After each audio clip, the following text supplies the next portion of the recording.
meet the knee tower thunder. Captain boy, give us a gun now. Down we dive, starting our plane from under. Off with one terrible roar.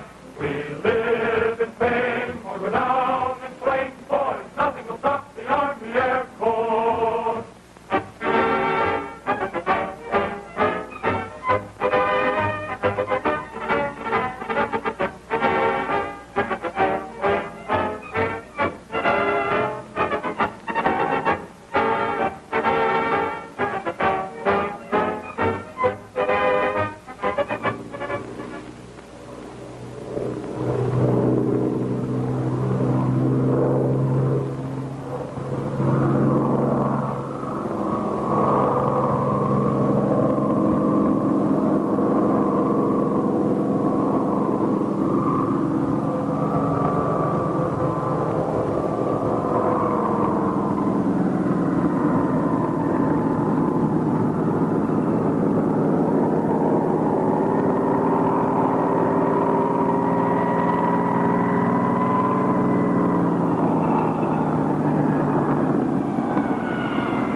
Good morning, Captain.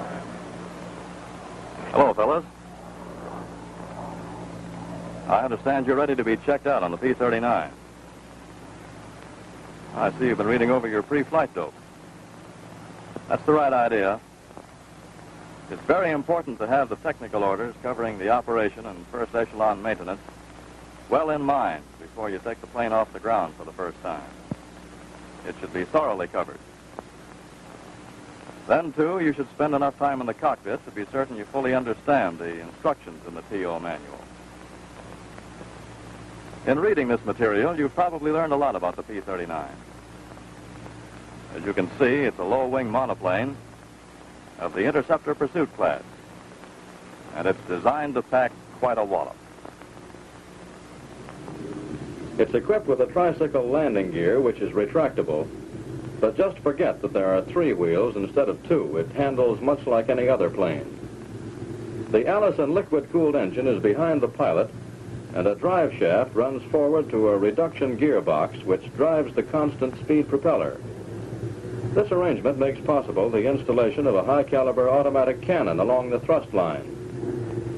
Some models have a 20-millimeter cannon, and others a 37-millimeter. In addition, there are 2 synchronized 50-caliber guns in the nose and 2 30-caliber guns in each wing panel. You have enough armament here to take care of yourself and make it uncomfortable for the enemy as well.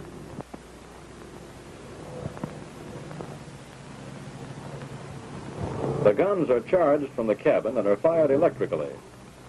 There is a gun selection panel in the cockpit where you can switch on any or all of the guns. On the stick, there's a trigger for the 30s and 50s and a separate button for the cannon.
Considering the firepower the P-39 carries, the rate of climb is exceptional. Its critical altitude varies in the different models between 13,000 and about 17,500 feet. Absolute ceiling is from 32 to about 35,000 feet. The engine in the different models varies from 1,150 horsepower at sea level upward according to the rating of the particular engine. Cruising at 2,300 RPM and 30 inches of manifold pressure at an altitude of 5,000 feet gives approximately 250 miles per hour indicated airspeed. Stalling speed is about 95 miles an hour indicated, fully loaded and with the flaps down. She handles very well and responds nicely to the controls.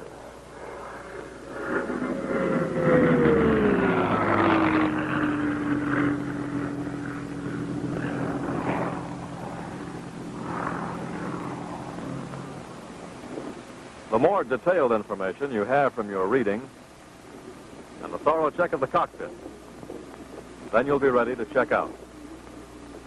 Have any of you finished yet? Yes, sir. All right, Lieutenant, let's get started.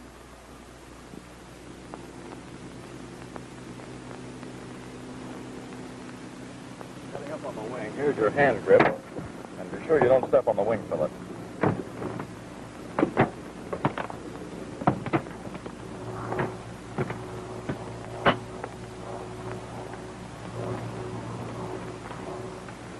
I see you know your parachutes, Lieutenant.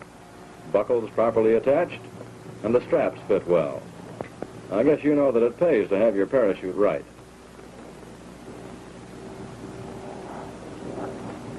Okay, climb in.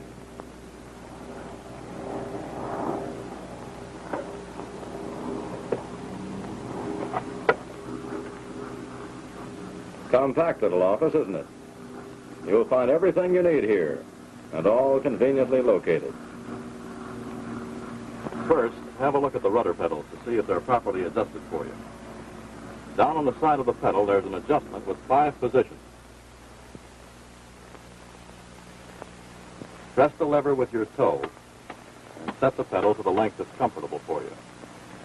And do the same on the other side, but be sure both pedals are set to the same position. You might look back at the rudder as a further check on this. And at the same time, try your controls to be sure of their operating sense. Check the rudder, the elevators, and your ailerons, too.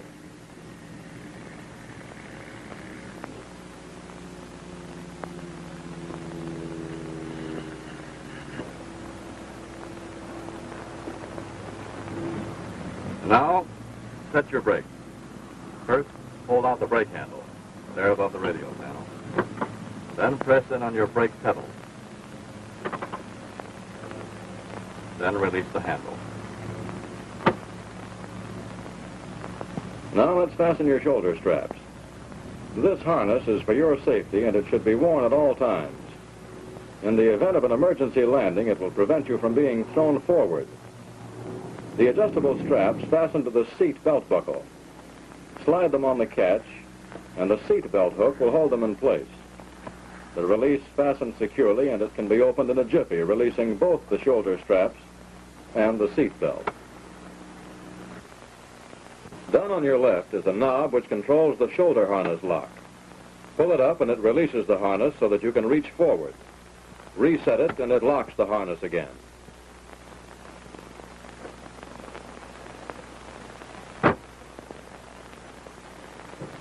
There's a top latch up here on each door. Keep it from being sucked outward at high speeds. Be sure they're both fastened securely before you take off.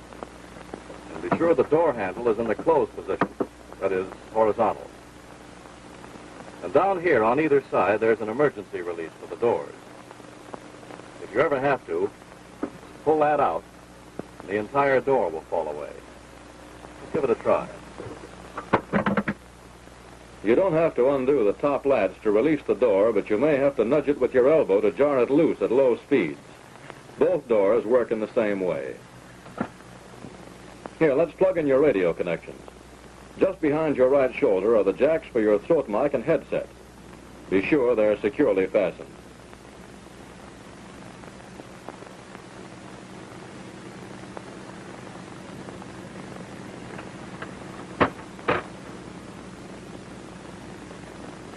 Then over here on your right is the transmitter. You can send either CW or voice, and there's a selection switch for the 4 bands. When you want to transmit, press the button on the throttle. Down in front of you are the receiver controls. There are 3 of them for ground, interplane, or beam reception. On your right is a hand crank for manual operation of the landing gear should the electric drive fail. To use it, first turn the clutch selector rod to the manual position, that is, pointing aft. There's a ratchet fall on the crank for up and down operation. Normally, however, the gear is operated by means of the electric motor drive, and the clutch handle should be in this position. The switches for all electrical equipment are on the left side of the instrument panel. Be sure the landing gear switch is not in the up position. Check the gun switches to be sure they're all off before turning on the main battery switch. It's on the right side of the switch panel, and the generator switch is just below it. You might try your flaps to be sure they're working properly.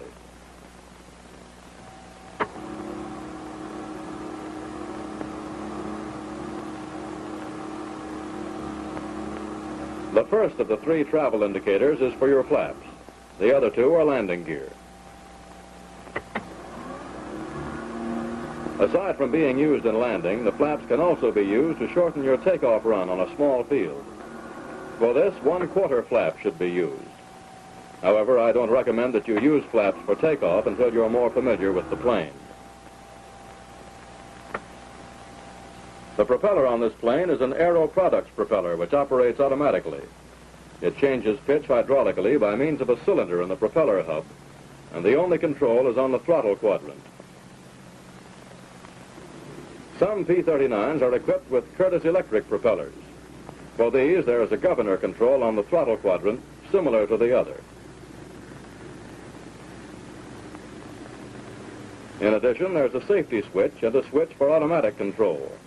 If automatic operation fails, there are manual increase and decrease positions on this switch.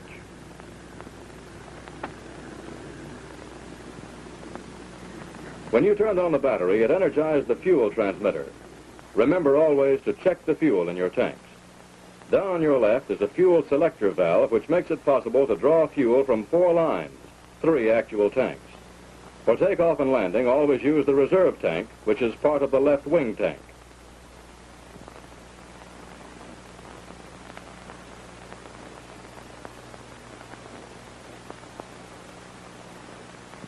In actual operation, the fuel is pumped from the tank to the selector valve through which the fuel lines from all tanks pass. From the selector valve, the fuel flows to the strainer where all foreign matter is filtered out.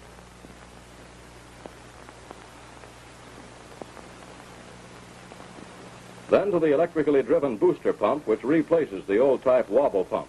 It is used to pump fuel to the carburetor for starting the engine, at high altitudes to prevent vapor lock in event that proper fuel pressure cannot be maintained, or it can be used in case the engine-driven fuel pump fails. The fuel then goes to the engine-driven pump, which normally supplies sufficient pressure when the engine is in operation.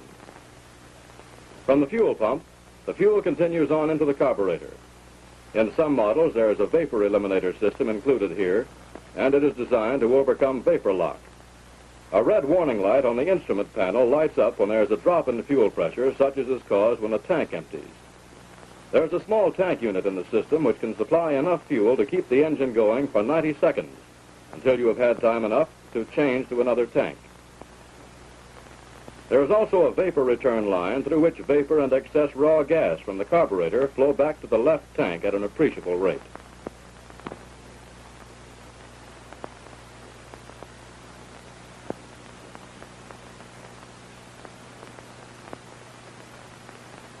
The reserve tank is really part of the left wing tank. Here there are 2 finger screens at the head of the 2 fuel lines which flow from the tank. The tall finger screen is for the left wing tank, and through this line you can draw the 40 gallons which are above the standpipe. Below this, the remaining 20 gallons, or a full tank of 60 gallons, can be drawn through the lower finger screen, which is the reserve tank. For long-distance flying, these planes can be equipped with a belly tank, varying in fuel capacity from 75 gallons upward. The tank is attached to the underside of the fuselage by means of sway braces, and it can be released during flight by pulling out on the bomb release handle in the cabin. With the fuel selector valve in the auxiliary tank position, fuel from this tank is drawn up into the selector valve and then through the same system that the fuel from the other tanks followed to the carburetor.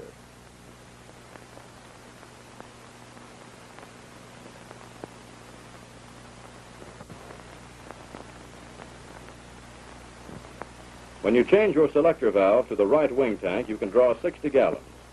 Just as in the other tanks, the fuel from here goes first through the selector valve and then through the rest of the system in the same way as did the others.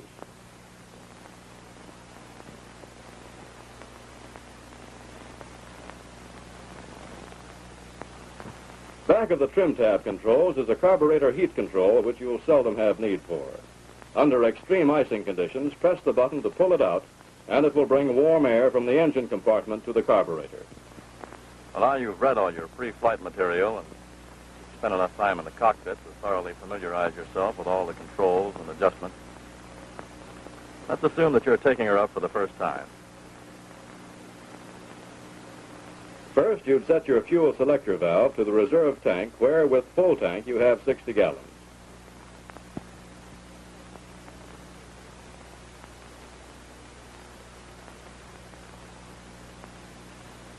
Then on the throttle quadrant, be sure the mixture control is an idle cutoff.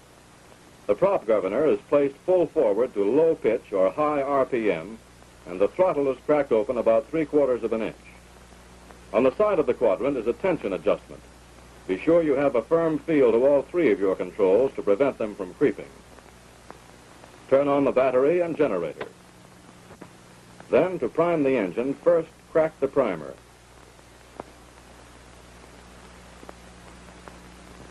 Turn on the booster pump. Then pull out the primer so that it fills. Turn off the pump and then push the primer in, locking it. In colder weather, you may have to do this 2 or 3 times. Then turn the ignition to both on. The inertia starter pedal is down on the right side. Press it back to energize. During the energizing operation, turn on the booster pump, which will bring your fuel pressure to about 13.5 pounds. When sufficiently energized, check to see that your prop is clear before pressing forward to engage.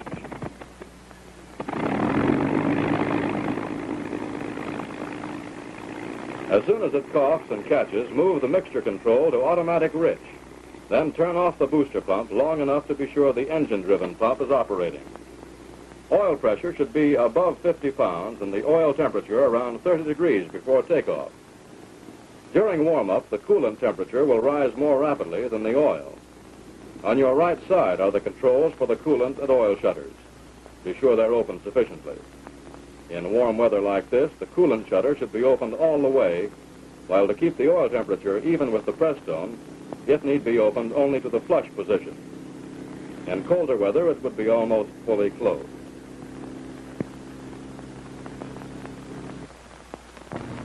If everything is in good order and she's idling all right, you're about ready to taxi out to the runway. After calling the tower, be sure your doors are shut and latched.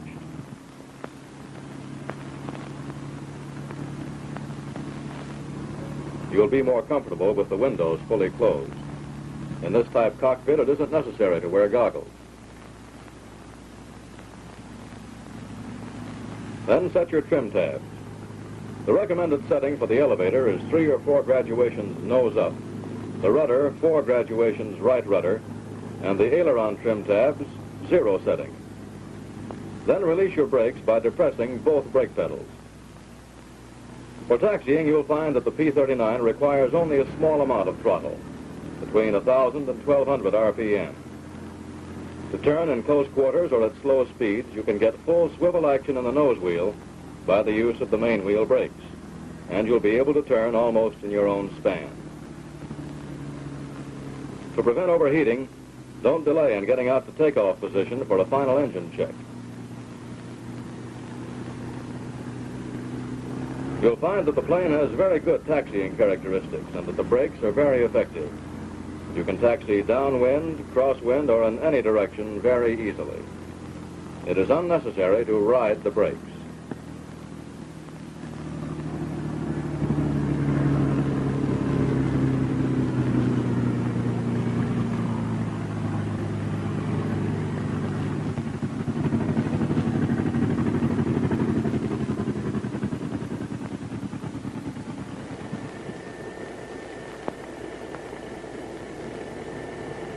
At the end of the runway, call the tower and advise them that you're about to complete your final warm-up and check-off before flight. Set your brakes for the rev-up, then advance the throttle.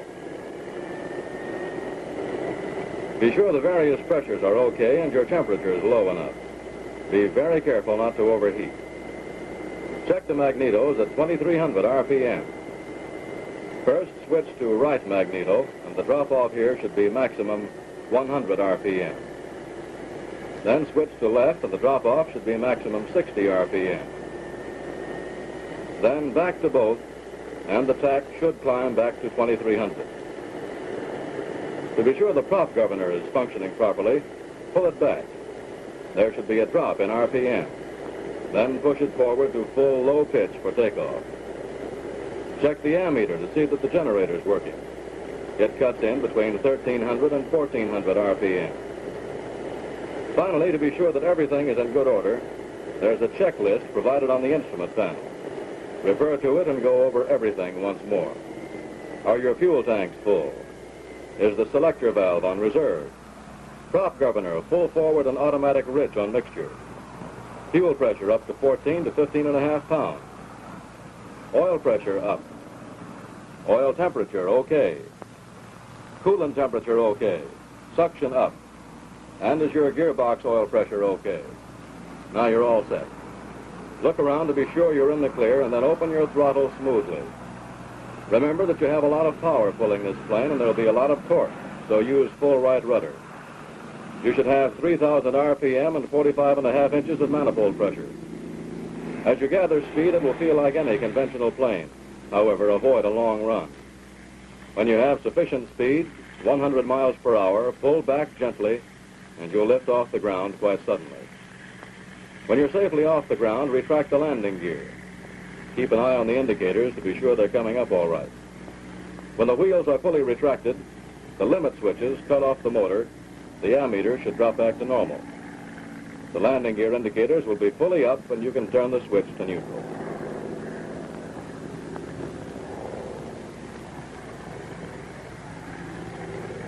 When you're clear of all obstacles bordering the field and she feels all right, throttle back to normal climbing power, 37.5 inches of manifold pressure with the prop governor at 2,600 RPM.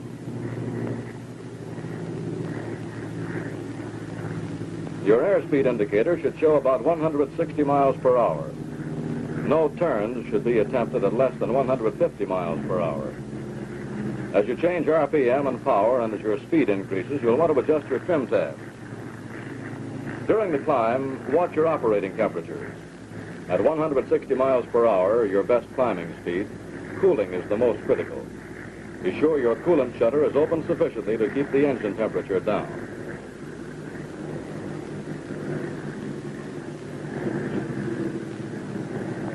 When you reach a safe altitude, level off. Throttle back to 30 inches of manifold pressure and pull the prop governor back to 2280 RPM. Depending on the temperature of the air, the coolant shutter should be adjusted for proper cooling of the engine. In extremely hot weather or in tropical climates, they should be kept pretty well open, somewhere between flush and full open. You'll find that the P-39 has excellent visibility in all directions, forward, rearward, above, and on either side.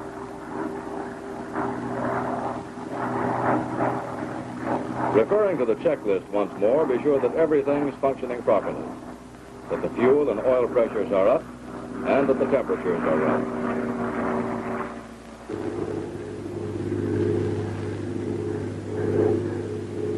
Then, with everything operating smoothly, give some attention to the characteristics of your controls. You'll find that they are sensitive and respond nicely. Then try a few turns to see how she handles.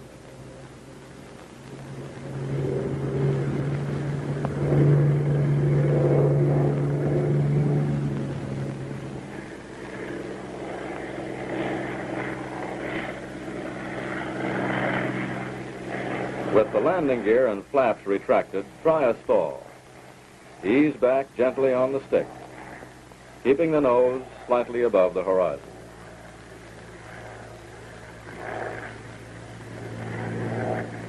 You'll find that in this condition, the stalling speed is about 105 miles per hour.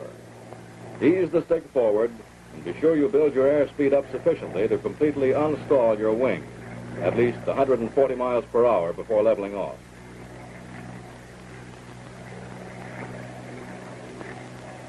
Then take it back up to a safe altitude again and try another stall.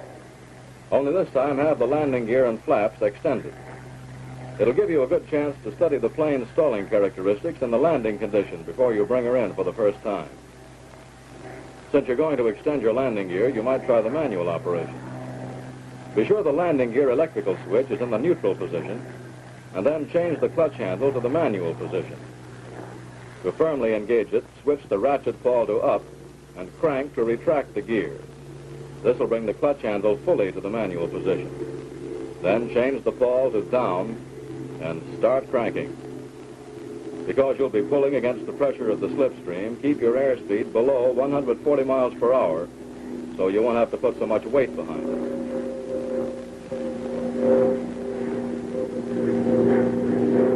With your landing gear extended, lower your flaps and then try another stall. In this condition, you'll find that your stalling speed will be about 95 miles per hour. To retract the landing gear, change the clutch back to the electric position and retract the gear with the electric motor drive. Retract the flaps as well, but be sure you put the landing gear and flap switches back to the neutral position when they're fully retracted.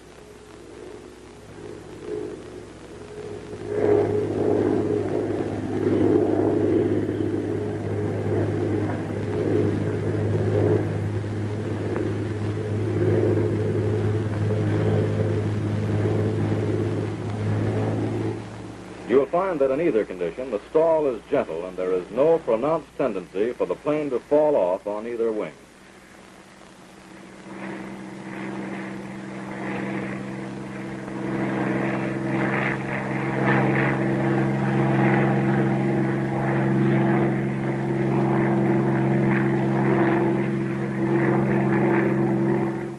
And now you should be pretty well acquainted with the basic handling qualities and general flight characteristics.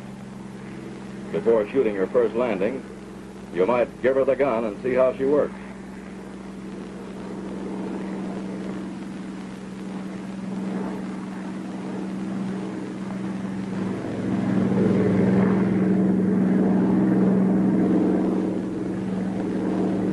Now you've had a good workout and have gotten the feel of her pretty well.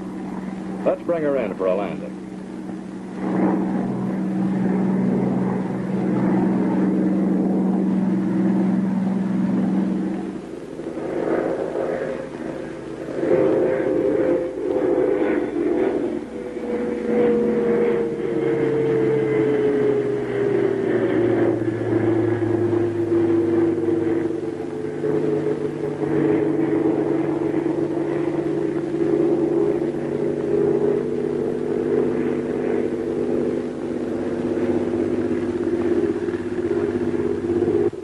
You might refer to your checklist again.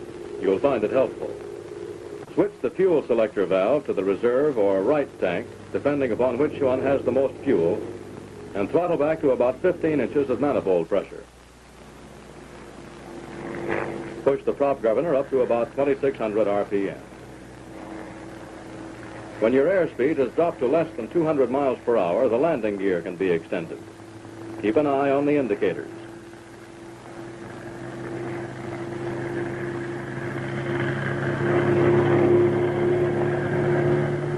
When the wheels are fully extended, the pop-up indicator on the nose cowling and one in each wing panel will be visible.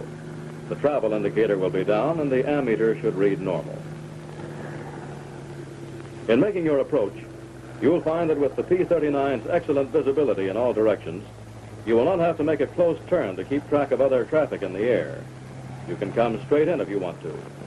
Keep your speed up sufficiently until you're beyond all obstacles bordering the airport.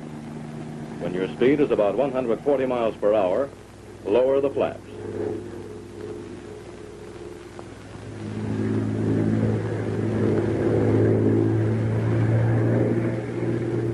Glance at the indicator to be sure the flaps are pulled down. Use your elevator trim tab to lighten the stick forces due to the change in trim with the gear and flaps extended. Now remember, you'll be bringing this plane in for the first time. It's only natural that you won't be fully accustomed to it and perhaps a little uncertain. But don't forget your traffic regulations. Don't make a right turn instead of a left into the airport. Just take it easy and establish a steady glide. Be careful not to come in too fast. If you're not quite straight with the runway and you find that you're not going to be able to set her down on the first third of the runway, don't be afraid to take her around again. It's much better and safer to make a good landing on the second or even the third try than to bring her in for a bad landing the first time.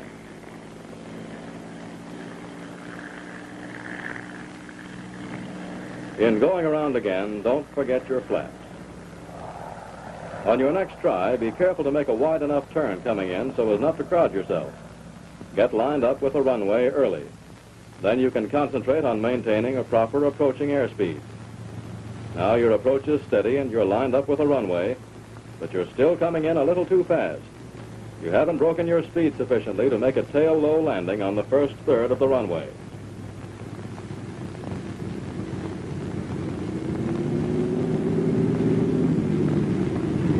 You will land on 3 wheels, fast and a little rough.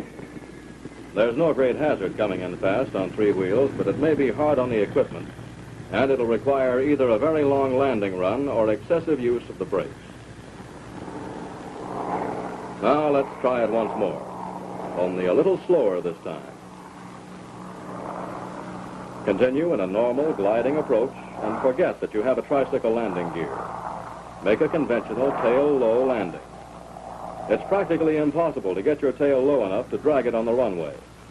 It's for this reason that a tail skid is not installed. In slow motion, your landing should look something like this.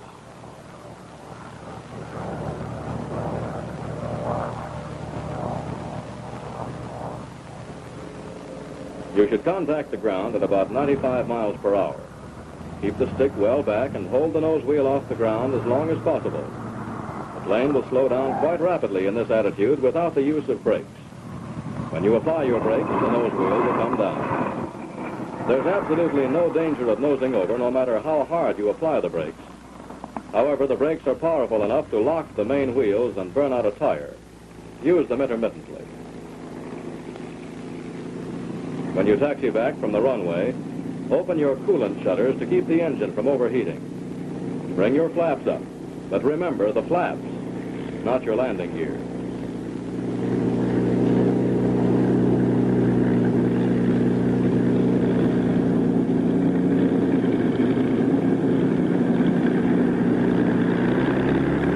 Then bring her in and park her.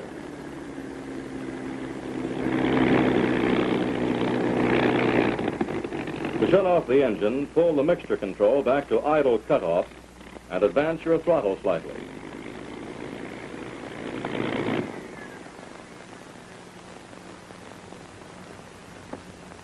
When the engine is stopped, turn off your ignition switch, then your battery and generator switches.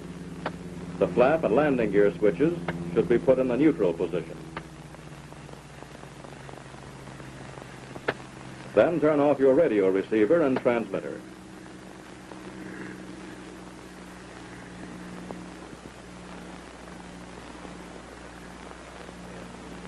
Well, that's the story, Lieutenant.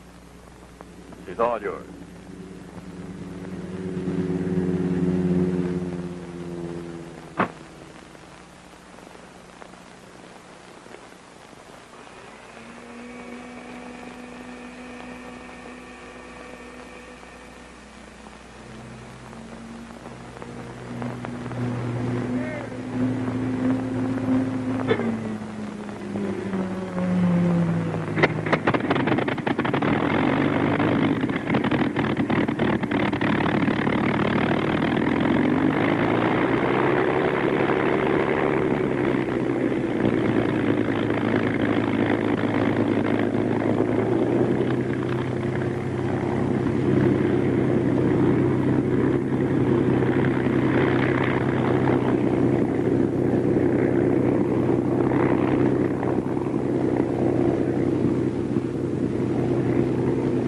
Just remember, fellows, this plane handles much like any other.